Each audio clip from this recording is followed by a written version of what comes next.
Ya, hari ini kita akan membahas tentang format penulisan karya tulisan atau penulisan atau karangan ilmiah. Jadi bahwa dalam penulisan ilmiah tentu memiliki format tata cara yang terkait dengan penulisan karya ilmiah ini. Jadi tentu berbeda dengan penulisan tulisannya, yang baik itu surat kabar, berita. Itu pada saat ini kita akan membahas tentang yang terkait dengan penulisan karya ilmiah karena memiliki karakteristik yang berbeda dengan yang lainnya. Perbedaan ini tentu bahwa di dalam tulisan ilmiah ini memiliki struktur, ya, memiliki sistematika yang membedakan antara tulisan ilmiah atau karangan ilmiah dengan yang lainnya. Kalau kita lihat bahwa secara umum struktur penulisan karangan ilmiah itu terbagi atas bagian awal, inti, dan akhir. Jadi secara umumnya seperti itu. Misalnya pada bagian awal dari cover sampai kepada daftar isi, ya, daftar tabel, daftar lampiran. Sementara bagian inti ini yaitu terdiri atas pendahuluan sampai kesimpulan dan syarat atau yang disebut penutup. Sementara itu pada bagian akhir itu terkait dengan lampiran. Ini yang terkait dengan bagian awal, yaitu halaman judul. Pada lampiran 2 memiliki 2 lampiran. Lampiran pertama itu terkait dengan cover. Kemudian lampiran yang kedua itu terkait dengan halaman judulnya. Kemudian ada halaman persetujuan dan pengesahan. Jadi ketika penulisan skripsi atau karangan ilmiah ini biasanya ada persetujuan karya tulis yang dibuat, termasuk di dalamnya adalah pengesahan untuk sebuah karangan ilmiah. Kemudian pernyataan ini terkait dengan tidak plagiat. Kemudian pernyataan terkait bahwa karangan ilmiah atau tulisan ilmiah yang ditulis adalah merupakan karangan sendiri, jadi bukan merupakan tulisan orang lain, tapi itu adalah hasil karya individu. Karena bentuk karangan ilmiah atau katakanlah skripsi, pertanggungjawabannya secara pribadi atau mandiri dilakukan oleh mahasiswa yang bersangkutan. Kemudian pertanggungjawaban juga mandiri, sendiri, termasuk juga dalam hal pembiayaannya, ya. Jadi ditanggung sendiri oleh peneliti atau penulis yang bersangkutan. Kemudian ada halaman mutu, ya, mutu atau semboyan yang bisa ditampilkan itu, yang tujuannya adalah dalam rangka untuk memberikan motivasi kepada penulis itu sendiri maupun kepada orang lain, ya. Kemudian persembahan kepada pihak-pihak yang memberikan kontribusi bagi sebuah karangan ilmiah yang dibuat. Kemudian abstrak ini biasanya terdiri atas 2 bagian atau 2 bentuk, ya. Ada abstrak yang bahasa Inggris dan ada abstrak yang menggunakan bahasa Indonesia. Jadi abstrak bahasa Inggris ini terdiri atas pendahuluannya, kemudian di situ ada metodenya atau yang digunakan, kemudian hasil pembahasan, kemudian baru masuk pada kesimpulan dan sarannya. Di abstrak kemudian ada keyword di bawahnya, kata kunci, ya. Ya, kata kunci ini biasanya minimal itu 3 kata dan maksimal itu biasanya 5 kata. Kemudian abstrak ini berbeda masing-masing setiap karangan itu tentu berbeda. Biasanya kalau dalam bentuk laporan penelitian itu tidak lebih dari 250 kata, ya. Ya, tetapi kalau dia dalam bentuk artikel publikasi tidak lebih dari 200 kata yang digunakan. Jadi harus cover seluruhnya. Ada juga yang menetapkan 300 kata. Umumnya yang digunakan adalah sekitar 200 kata. Nah, kemudian kata pengantar, di samping tadi abstraknya dibagi 2, ada bahasa Inggris dan ada bahasa Indonesia. Sebenarnya isinya sama, cuma perbedaan pada penggunaan bahasa saja. Yang satu menggunakan bahasa Inggris dan yang lain menggunakan bahasa Indonesia. Kemudian kata pengantar, ya, kata pengantar ini terkait dengan isi dari apa yang ditulis, ya. Baik judul, kemudian isi, ya, kemudian ucapan terima kasih, ya, kemudian ada kontribusi dari pihak lain, kritik saran untuk perbaikan itu juga disampaikan. Kemudian baru masuk pada daftar isi, ya. Daftar isi yang ada, kemudian daftar gambar, ya kalau ada dimasukkan, ya, daftar gambarnya, daftar tabel demikian. Biasanya kalau umumnya daftar tabel ini selalu tampilkan. Ya. Kemudian daftar program. Kemudian pada bagian inti karangan ilmiah ini atau penulisan ilmiah ini terdiri atas ada yang 5, ada 6, ya. Ada juga yang 7 biasanya. Tapi secara umum kita akan melihat bahwa paling tidak ada katakan ya 6, ya, 6 bab. Ya. Yang pertama yaitu pendahuluan. Ya. Di dalam pendahuluan ini terdiri atas latar belakangnya. Ya. Jadi katakanlah 1.1 yaitu latar belakang masalah. Nah, dalam karangan ilmiah tentu ada perbedaan antara kuantitatif dan kualitatif. Ya. Kalau dalam karangan ilmiah kuantitatif biasanya seperti piramida terbalik. Jadi konsep tentang masalah itu, kemudian baru masuk tentang prevalensinya. Ya. Kemudian prevalensi, misalnya katakanlah kita menulis tentang diare. Ya. Nah, jadi kita mulai dari konsep tentang diare, apa yang disebut istilah diare ini, misalnya cairan yang dikeluarkan oleh seseorang yang lebih dari 3 yang dikeluarkan dalam bentuk cair lebih dari 3 kali, ya, dalam satu waktu. Konsep terkait dengan diare.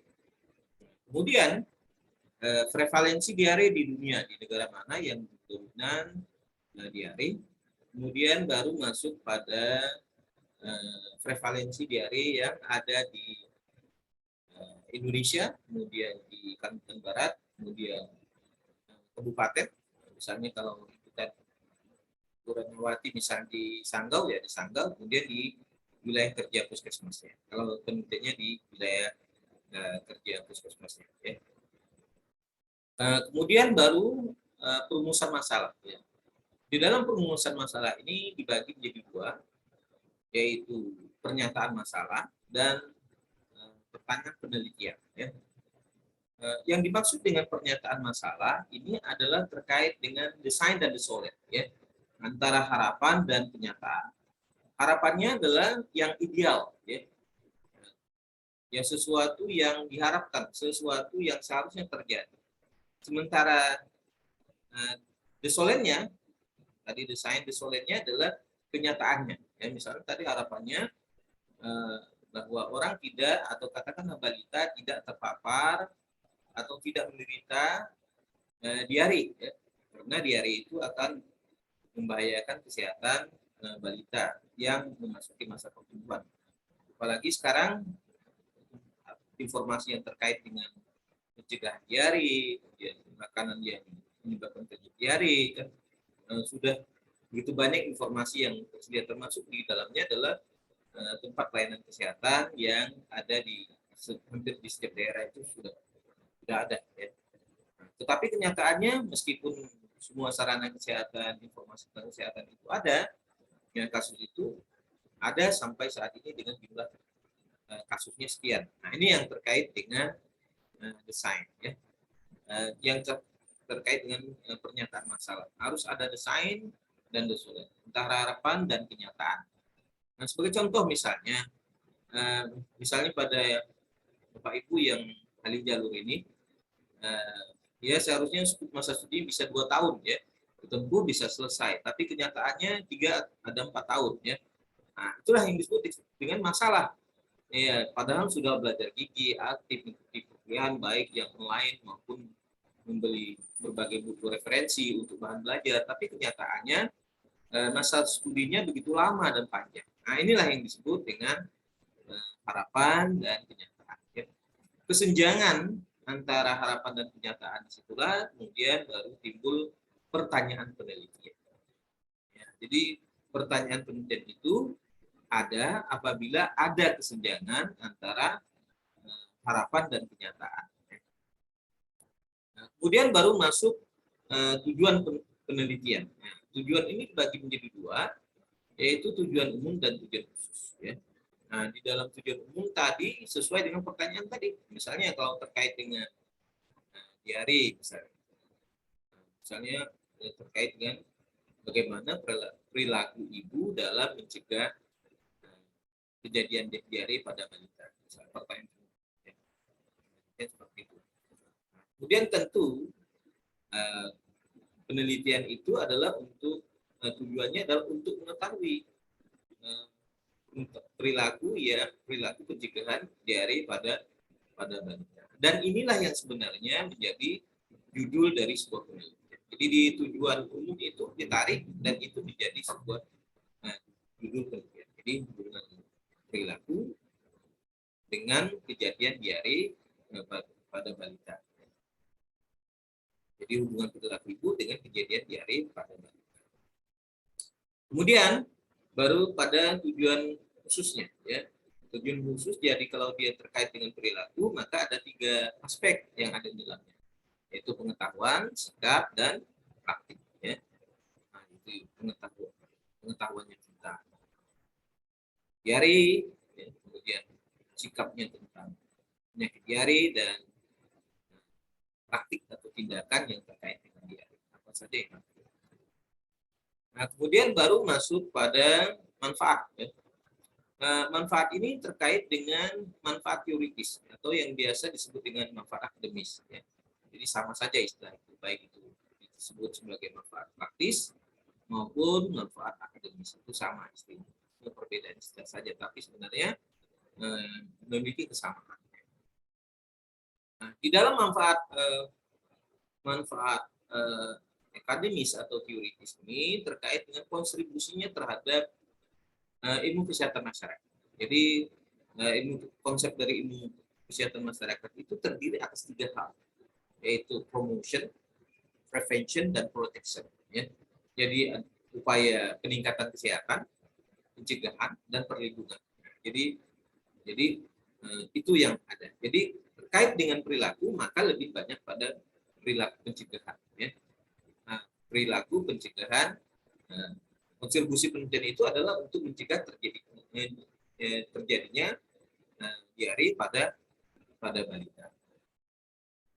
Nah, kemudian dalam manfaat tadi ada manfaat praktis. Ya.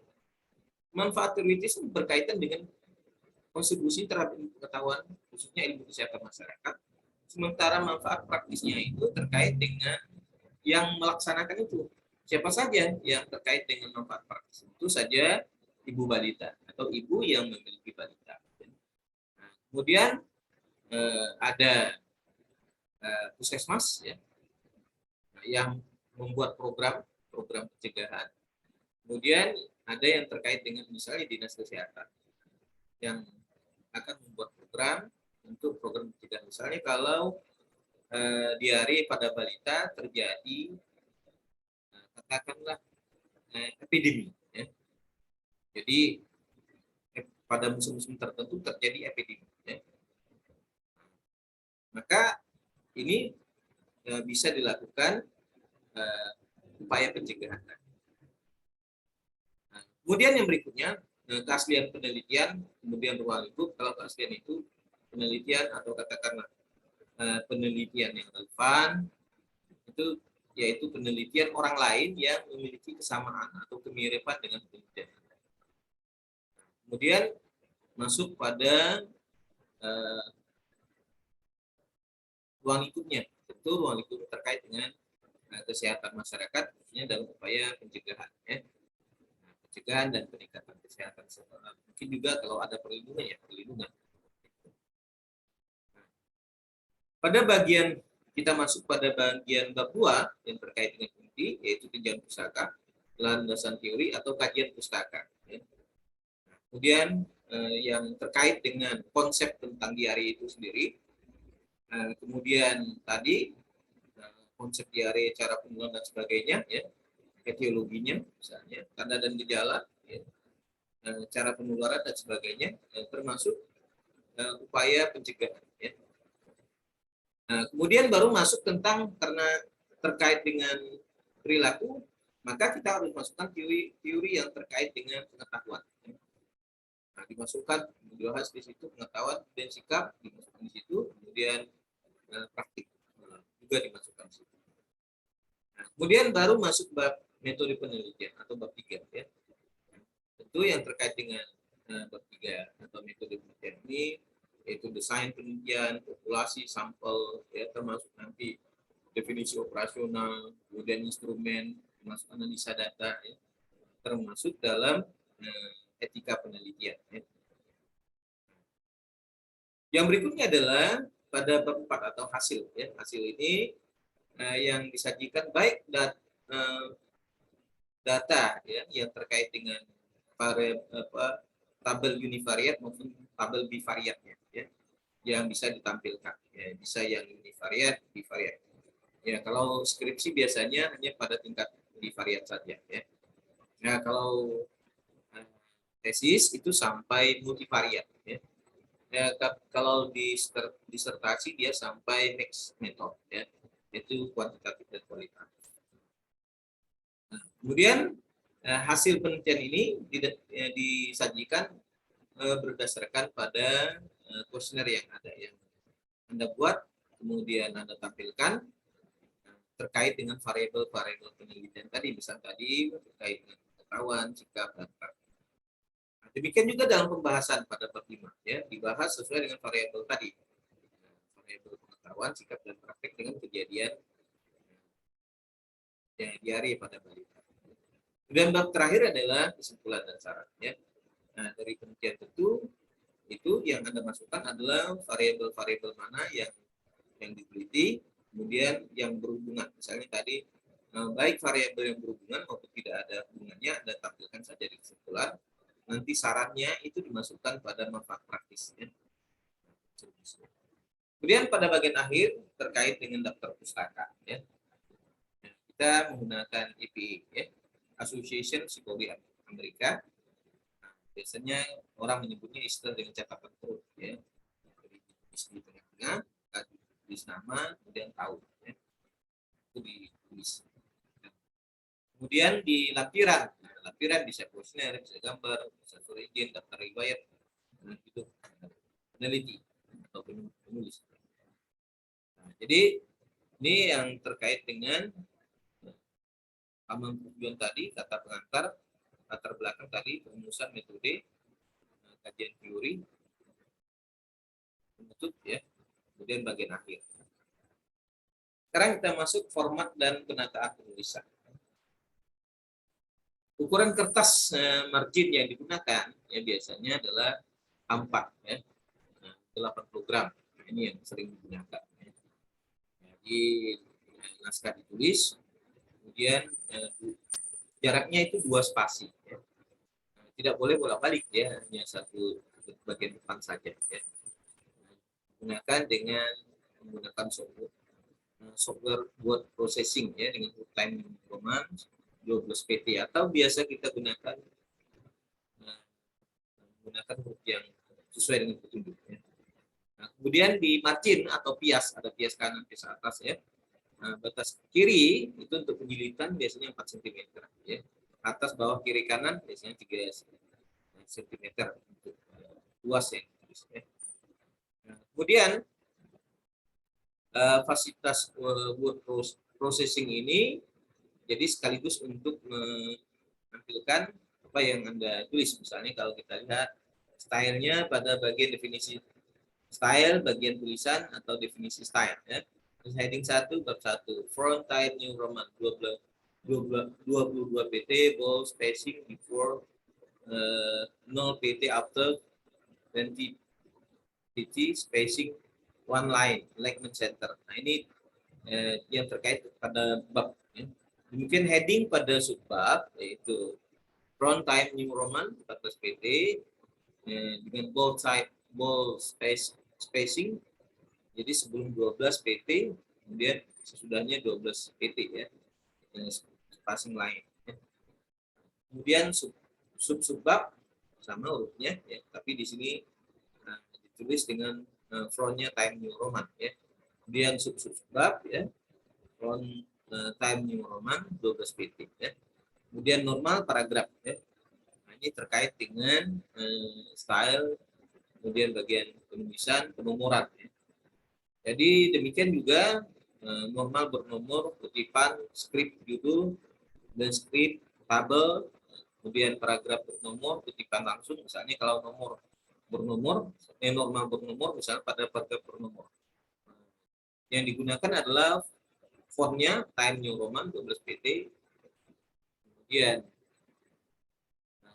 spasinya before no ya, pt after 6 pt line spacing ya. Ini yang terkait dengan kutipan. Mungkin nanti ini nggak perlu saya bacakan ya. Kemudian headernya ini baik.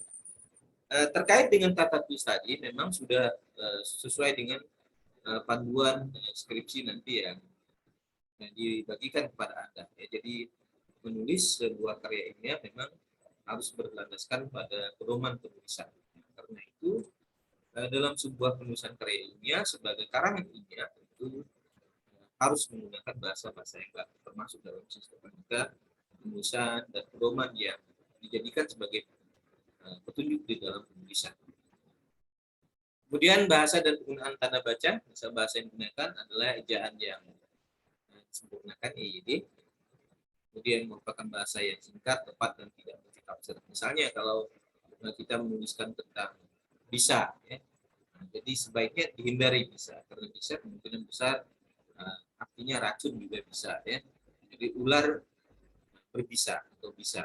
Jadi sebaiknya kita gunakan istilah dampak. Jadi jangan sampai terjadi meaningfulness atau kebermaknaan atau makna ganda di setiap kata yang digunakan, ya, sehingga tidak menimbulkan multitafsir. Kemudian penggunaan istilah asing sangat dimungkinkan ya, terutama dalam kesehatan itu lebih banyak kita menggunakan bahasa-bahasa asing ya. Hendaknya kita cetak miring ya, atau ditulis huruf biasa kemudian dicetak miring atau tarik. Ya, kecuali misalnya namanya sudah familiar di Indonesia. Ya. Misalnya seperti di hari itu sudah familiar, jadi tidak perlu kita lagi. Ya. Kemudian tanda baca, tanda suruh, ya. Kemudian akronim, singkatan dan sebagainya. Ya.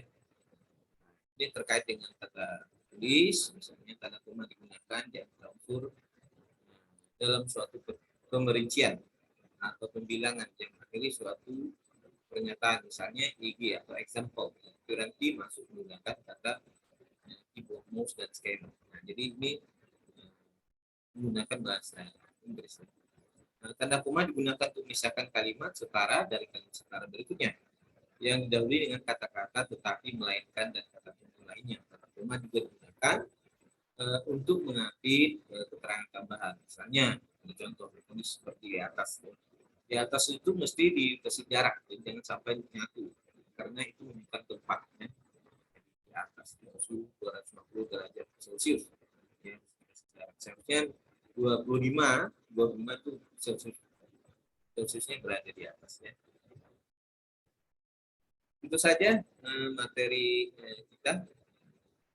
Silakan mungkin ada yang mau ditanyakan, saya persilakan.